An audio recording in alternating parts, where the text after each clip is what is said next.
Hello, everybody. Welcome to today's Power Up. I want to give a quick, heyo, you guys are getting a little bit of a sneak peek of Sunday's stream because the Stream Elements chat bot is going live with a Vikings code. You're welcome to download Vikings if you like, but we're going to do a big fun thing for it on Sunday. So just if you see that in chat, that's what's going on there. So, yeah. So with that being said, welcome to this week's Power Up. Yay! Maude and I are here to talk all things that we are playing, watching, and reading. You're either watching this live right now on twitch.tv/Trisha Hirschberger, or you are checking it out a little bit later in podcast format in all the places that you find cool podcasts, or on youtube.com/geekbomb. Maude, how are you doing this week? So good. We've had 3 incredible guests back to back, and I am so proud and so amazed and so chuffed that we have been able to have the stellar content that we've been putting out. Guys, if you have been enjoying it, share it, because there needs to be more eyeballs on the fact that we've got Dante Busco, who is Rufio from Hook, to talk about getting advice, acting kind of like advice from Dustin Hoffman during his dying scene and the impact that his role has had on the world.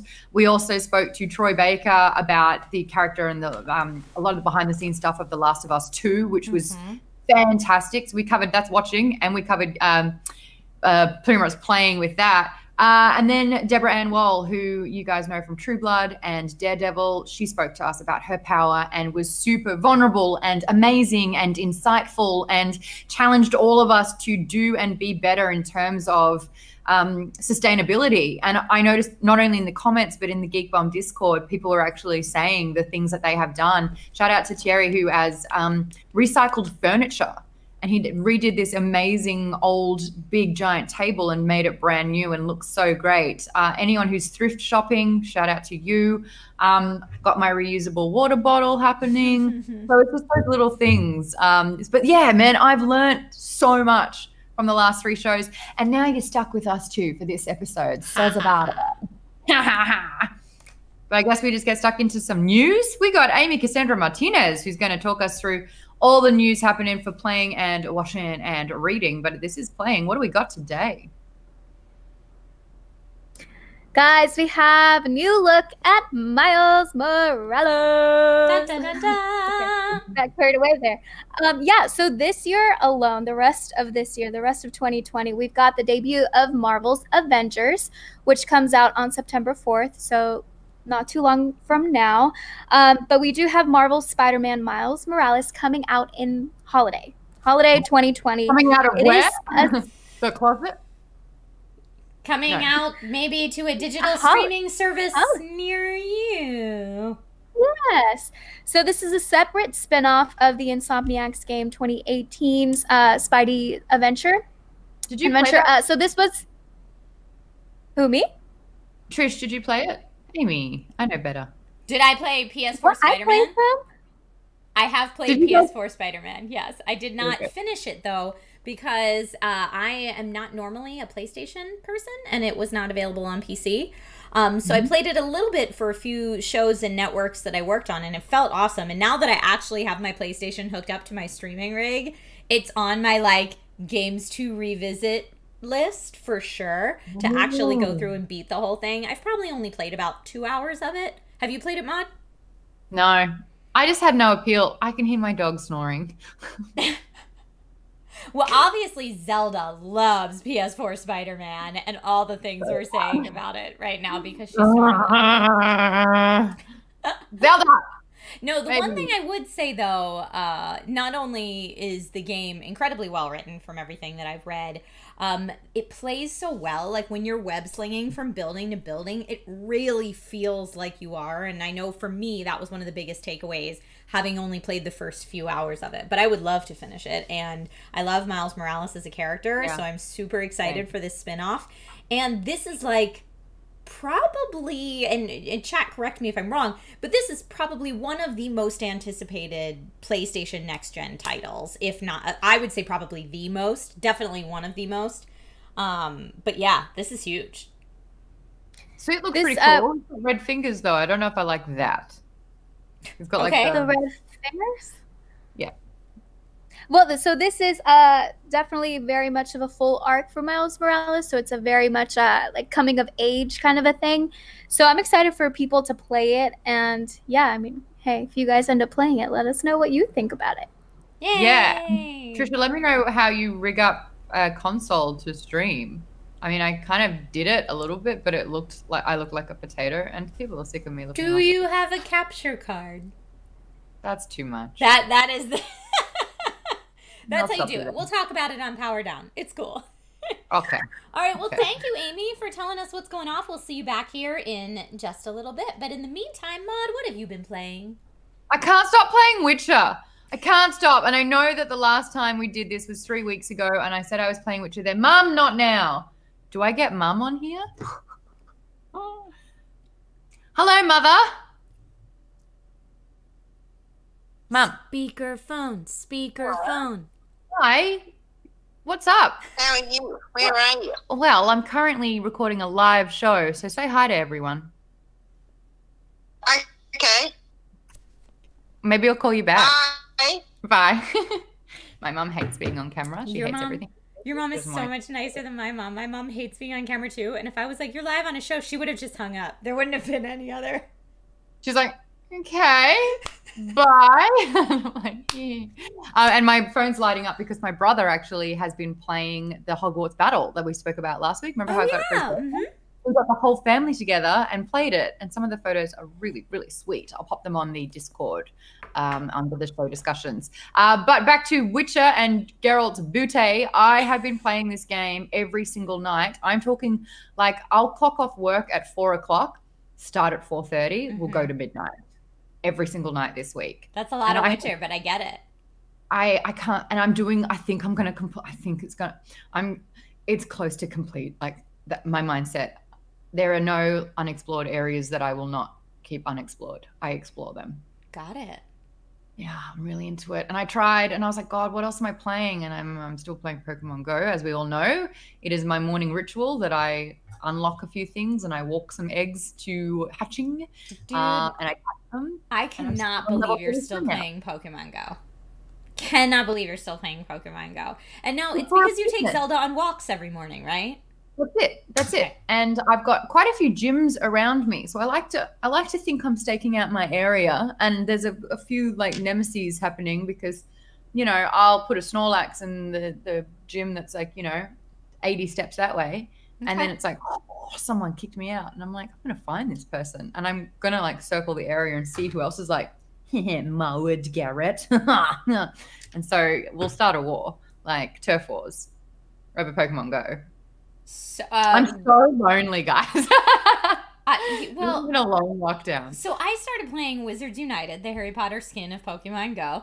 And it's fine, but like anytime I open the app now that we're in quarantine, it's like I finish the 2 things there are to do in my backyard, and then there's nothing else to do for the day. And like even if I take my little dude on a walk to try to get some stuff, then it's like I can't be looking at my phone while he's on the sidewalk potentially near moving vehicles. You know what I mean? Like I can't take the moment to cast a spell. My mum's calling me. My brother's blowing up my phone. My doorbell's going off. Anyone else? Would you like to join the show? Join the show. I can flip it to the guest thing, yeah. I can't have a Friday afternoon. I'm telling you, no one calls me. No one shows up. No one rings doorbells. I'm on a show. All of a sudden, wait, it makes me look like I'm popular. Chat wants to know which team you're on in Pokemon Go. Valor, red, sup. And I just recently changed my outfit. My character looks exactly like Jessica Nigri. It's really, really funny. That's a good look to have. And everyone knows that if you are a top tier backer of Patreon and you have Pokemon Go, we become friends on the app, and I send you little presents. Yeah, that's amazing. Level 33, guys. This is an achievement. Level 33. That is a huge achievement. You should be proud, Maude. There she is. I've got a Gulpin at the moment. Heck yeah. Yeah, look at that. She does look like Jessica Nigri. Yeah, can you see her? Yeah, I love it. Yeah. There you go. What you been playing? I have been playing, speaking of butts, I have been playing Ghost of Tsushima, which features Jin's booty when he reflects in the hot springs. And also, so I've been playing that. I know I talked about that on the show before because it's absolutely beautiful, and I am a huge completionist. Need to do every side mission, need to discover every undiscovered location. Definitely still playing that. Still in Act 1, but getting all of this stuff and all the technique points and maxing out my skill tree, and it's awesome, and I like it. It's very, like, chill for me, plus it's interesting because coming from having just played The Last of Us, I feel like this game, Ghost of Tsushima, feels very black and white morality to me, and I think Ghost of Tsushima is supposed to have a lot of gray morality choices in it, especially in the side missions, but because I'm coming right from The Last of Us, I'm like, oh, this is easy, we're at war, kill the bad guys, no problem.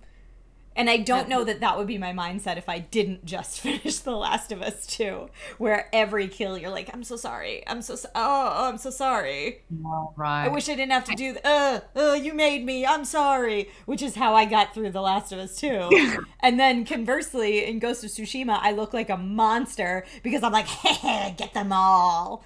Because And you're surviving. Is it good? Did I get it? Huh? Did I get it? Should you get Ghost of Tsushima? It's really lovely. And especially if you like old Kurosawa films, there's like a cool Kurosawa cinema mode, and it's very, very cool. I like it a lot. And then the other game that I'm playing right now that I put right over there on the graphic is the Walking Dead Saints and Sinners VR game. And I was playing that as part of the Apocalypse games, which I streamed on YouTube yesterday. So if you're just following me on Twitch, you wouldn't actually have seen it yet. It is over on my YouTube channel if you want to check it out. I am real bad at it. And the other thing I discovered, because I was going head to head with Game Over Greggy, who just finished his Twitch stream of it like 15 minutes ago. He slayed me, by the way. He did so much better than me. There were variables, though. Let's be real. There were variables. He was using a PSVR, so the controllers he was using are the Move controllers, which are a lot smaller. And I had the big honkin' Vive controllers, so every time I got scared and, like, did this, I would exit out of the game. So then I was, like, constantly trying to navigate the menu to get back into the game, and I'd get back in right at a point when a zombie's, like, eating my face off, and, like, so it was very tricky for me. But what I will say is a lot of VR games, especially VR zombie killing games and stuff like that, the controls are very simplistic. So while they're pretty easy to pick up, you get bored of them quickly. And I will not say that with this game. The controls were not simplistic. There are so many different things you have to remember. Like putting things on your backpack behind you. You can store things on your belt. You can store things on each wrist. If you're going to use a gun, there's like a 3 or 4 step process to eject the magazine, put in a new magazine, pull the thing, and you have to do it while they're coming at you. While zombies are coming at you. And you have to do it all exactly correctly, or else it's just like you're just smacking the controller instead of actually like it. So I didn't even mess with the more complicated stuff. But if you wanted a VR game to sink tons and tons of time into, that game is surprisingly complex for a VR game. So well done, Skybound and Skydance, the company that made the game. I'm good. How about no? Like, I don't like being immersed into fear. Like, so funny. I don't like that. I've been slaying some beasts, so it's been great. You know what I actually noticed? Because you know how I'm really quite sensitive to horror and horror themes and being scared. I think playing Witcher, because there's a lot of them where it's like a noon wraith or a night wraith, and it's like quite scary. But then I noticed Geralt's attitude, he doesn't get scared. So as I'm playing him, and even like the villagers are like, we've been keeping up all night and 7 have gone missing. He's like, it's okay, I'll find them. Yeah, and Geralt like, don't care. He's not phased. So when he's walking into it, he's like, this is just another day on the job for him. And that actually really helps me so I can enjoy the game instead of being scared. Because I think it's an empathy thing, right? Uh-huh. If someone's freaking out, I'm feeling that. You are the character whose shoes you're put into. I mean, that's one of the reasons that video games are such an immersive medium to tell a story, because you as the player are the protagonist. You're the one making the choices. You're the one going through those stressful experiences. And it's very different than a situation where you're just, you know, watching and taking in content as a spectator, which is why, and I feel like we may have talked about this on the show before, but maybe not, which is why I think it's so hard to adapt video games to screen, because if you tell the exact same story, it's almost like you're losing something in that process. By losing that immersion, you're losing a storytelling technique. So you need to tell, like, in the world of this video game, here's another story. I think it's very hard to. Yeah. Well, I mean, I do think it's interesting with Witcher, because the first time I played it was my first foray into Witcher. I didn't play 1, I played a little bit of 2, but I definitely haven't played a lot of 3, and I've gone back. But now I'm playing it. We have both watched Witcher and read the book. And so now I'm picking up a lot more information and being like, you know, those random books that meant nothing before, it's called The Last Wish. There's a book called, you know, like into the lore of all the Witcher novels. And I was just like, you know, there was a journal entry from Yennefer where she's talking about trying to find the djinn. And I'm like, I understand that reference. So it's actually made that a little bit better. Did it help you to hate the books less? I just didn't like the narrator. I think I need to read them instead of someone reading them to me, because the person reading them to me, he's probably like a stage actor. He's not a narrator, because you have to read really slow and somewhat, because I actually really appreciate it now. I realize that the people that make it sound easy are very, very good at their jobs, because it is not. And this guy. Oh yeah, audiobooks are no joke. Because he would do inconsistencies and then he would talk really fast. And then I'm like, I have no idea what's happening, dude. I've missed the sentence. Do you listen to books on like 2 times speed? Only 1.3. Okay. Yeah. But I have to go back a lot if my mind wanders. I'm like, what is happening? My bad. Go back 7 minutes. I started getting used to listening to books at 2 times speed back when SourceFed was doing a book club. Oh, right. Or no, we weren't. It wasn't a book club. What did we call it? It was a sponsorship deal with Audible. Club. So yeah, it was something like SourceFed Nerd Book Club or something like that, but it was like audiobooks only. But we would have to get through an audiobook a week. And so I was like, cool, guess I'm listening to this on 2 times speed, because got to get through it. And so now I just listen to audiobooks at 2 times speed. But you're right. There are some narrator voices that do not work for that at all. And you have to slow down for those particular voices. And that can be frustrating. I get it. All right. We got some Bombs Away Q&A happening. Let's do it. Bombs Away Q&A. She's got some questions. Before we get stuck into them, though, I assumed that you were not playing Spider-Man. And I feel like me wrong a little bit. What are you currently playing? Well, I'm not playing that right now, but I am playing Forza. Oh my God, your brother would get along. That's his favorite game. He takes his annual leave when a new game comes out. Annual leave. So he'll take his holiday when the game comes out. So he plays it, and he will in the first 2 weeks get fastest lap times in the world. And then he goes back to work and gets beaten, but it's all worth it for that. Yeah. Yeah, no, that's just one of the ones I've been playing. I've just been trying a bunch of different things. But I will have access to this new Avengers game. I don't know much about it. The one that I teased earlier. I just got a code today to the public beta. So, yeah, because the beta's out. So, I might be trying that as well. But yes, so as far as questions go for Bombs Away Q&A, this one's from Steven Summers from our Patreon. Twitch people, you can put yours below. Do you think that the next generation of game consoles should come out now, given the absence of big launch titles and the state of the world? Oh, I don't know if we want to all be... Sorry, I can't figure out what side I want my part. I think that considering something like 40% of LA cannot pay their rent, putting out a new console, which is hundreds and hundreds of dollars, is probably not a good spend.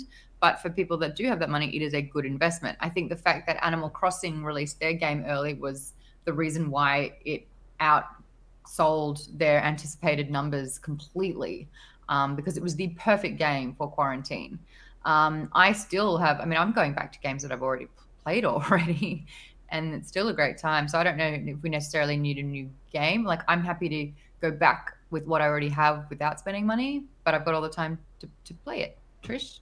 Yeah, I think that there is so much being delayed right now, kind of in the world of escapism and entertainment technology, that I think it's a great time to release anything gaming, whether it be new technology, new software. That being said, there's so many things that come into that. Like, as far as rushing out a new game, then you're dealing with crunch time and unfair working conditions, and I don't think that anyone should be put in a bad spot in order to get this stuff out, but for people who have the money and are looking forward to it, it could do wonders for mental health right now, given everything going on. But yes, a lot of launch titles have been delayed so that people don't have to be under those crunch hours, or just so that things can be ready. I don't think this next gen console launch is going to look anything like a console launch that we've seen before. And I've been saying that for a while, in part because of Microsoft's strategy going into this. You know, I was joking around on stream earlier that I think it was Anthony Carboni that was saying it, that was like, Microsoft would love to never make an Xbox again. In fact, they're hoping you don't buy this new Xbox, because it's just, Microsoft's strategy is so just become a Game Pass person. Like, there are many different hardware options for you to get there. Just love our software and get into our ecosystem. Whereas PlayStation is still doing the, yeah, but that PS5 though. So it's a completely different strategy from a lot of different fronts. We're obviously in an unprecedented time in video games with the pandemic and with a lot of people having economic issues right now. And there's a lot to consider. But if the question is, do I think that the next gen of game consoles should come out now, given the absence of big launch titles in the state of the world? I do. I think a lot of people need it. I say we wait. Oh, I like that. Healthy discourse between us. Are you going to get out of here, Fly? Are you going to get the new gens? Nope. I probably will. Nope, I'm a PC. Well, I mean, I will eventually, but I'm not going to rush to get them right away. A, I don't have the money, economic hardship right now, and B, I am a PC gamer. So any of the games that are released on PC, I can play them already on beautiful settings. They're going to look just as, if not more amazing than they would on a next-gen console. The only thing I'll be missing out on is PlayStation exclusive titles, because all the Microsofts are launching on PC as well. So the only thing I would lose out on is PlayStation exclusives, which, as I just told you about the original Spider-Man, I go for long periods of time without PlayStation exclusives. And it's partially me being like that gamer that's like, screw you and your exclusives, Sony, and like boycotting. My boycotting's not hurting anyone but myself. So part of it's my gamer angst. But yeah, I'm not going to buy a next gen console right away. I mean, if I get to a point where like my Xbox dies and I need a new Xbox, sure. Or I think I'm like that as well. That's what I did for the PlayStation 3. Actually, I didn't buy the current gen ones. Australian gaming outlets. You're done. Get him. Go, Maude. Watch, she like knocks over her webcam and all of it goes to crap. Wow. Chat, help me name this fly who is now my nemesis. Like, it is not okay. It needs to die. The fly has got to die. But I was actually showing this for a reason. I'm going to become more PC. I just got a new mouse pad with a wrist helper duo thingy lump, because I was playing a lot of Heroes of Might and Magic on my PC and I was in agony. So now I could get back into some more PC stuff. And now that I'm understanding this gaming laptop a little bit more, and you said it wasn't totally shite, so I'm like, all right, let's fire this bad boy up and see what. You got a nice laptop. Names coming into chat for the fly: Jeff, Becky, Floyd, Carl, Karen, Flymore, Flymore, Marty McFly, Flymore. You like that? I'll see if it responds. Flymore. Defly Media. That's good. That's good. Do we have, actually, while we're on Twitch chat, have we got that question coming in, Amy? Yeah. The Catnip Ninja asked, what is one old school game you would want remade today? Oh man, there's so many. I used to play Leisure Suit Larry as a kid, but I've kept updating. They have new Leisure Suit Larrys. Awful. I much prefer it like super pixelated, actually. Yeah. They have new Leisure Suit Larrys. I used to play NetHack a lot, but again, the appeal was that it was built. The dungeons were built out of characters on the keyboard. The Zork games, the whole series, Return to Zork and everything. I would love to see that remade for modern times. That would be great. The original Zork was one, or I guess Return to Zork was the first game I had that was actual CD-ROMs instead of like 3.5 floppies. So when you put in the 3D, or when you put in the CD-ROMs, and there was like a super pixelated graphic that, or like little movie that played that was an actual actor, but made video games to like, like you'd go talk to the farmer and then a little thing would pop up with the farmer's face all pixelated talking to you. It was like, ah! It was very cool. Yeah. I'm just trying to think of some other earlier games. Like, I mean, bring back Where is Carmen Sandiego? It was an educational game. But like, yes! Yeah. Carmen Sandiego was great. Zraken75 in chat says 7th guest. Oh man, bring it back for Halloween. Bring us back 7th guest for Halloween. I'm into it. No. The Steam port of 7th guest is not good, in my opinion. All right. It's been very hard for me to get to work on like a variety of different gaming machines. Would you want to see like a Frost engine or something incredibly beautiful? Is that what it's called? I said it with confidence, so I hope they get away with it, and I stopped myself. But would you like to see like a really cool souped-up engine version of Myst? They're doing it. Like Myst has been so many different 25th anniversary edition. There's now a Myst documentary coming out. Like, oh yeah, Cyan is on it. And they've been making games like Abduction, and there's another one on the way too that are very much in that same style and spirit of that game, but made with modern graphics. Modern. I like it. Yeah, real good stuff. That's playing sorted. We're done with playing. Cool. Yay! Name this fly that will die. Thank you, Amy, for dropping on by. For being so fly.